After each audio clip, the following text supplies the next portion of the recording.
जैसे दल हों, सपा जैसे दल हों, कांग्रेस जैसी पार्टियां हों, जिनके लिए सेक्युलरिज्म की परिभाषा ही तुष्टीकरण की राजनीति है।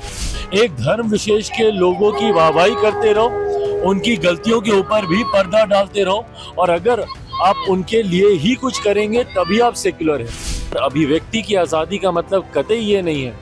कि आप कुछ भी कहे जाएं और उसके ऊपर लोग खामोश बैठे। जिस तरीके से बिना मतलब के इस विवाद की शुरुआत की गई है,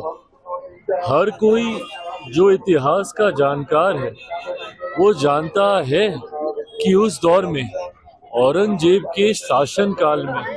क्या क्या घटनाएं घटी थी, कैसी कैसी यातनाएं दी जाती थी, उनके खुद के संबंध अपने ही परिवार के लोगों के साथ क्या थे, कैसे थे। तो जो भी व्यक्ति इतिहास को जानता है वो तमाम इन घटनाओं से वाकिफ है, पर उसके बावजूद समाज में सिर्फ हिंदू मुस्लिम के आधार पर बंटवारा करने की सोच के साथ कुछ ऐसे राजनीतिक दल हैं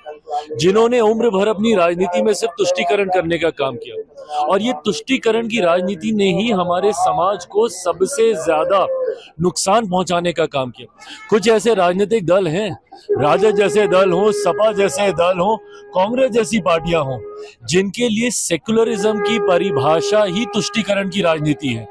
एक धर्म विशेष के लोगों की वाहवाही करते रहो, उनकी गलतियों के ऊपर भी पर्दा डालते रहो, और अगर आप उनके लिए ही कुछ करेंगे तभी आप सेक्युलर हैं। अगर समाज के एक बड़े वर्ग की अगर आप इच्छाओं को या उनकी आस्था को अगर आप सम्मान देते हैं तो ये सांप्रदायिकता हो जाती है।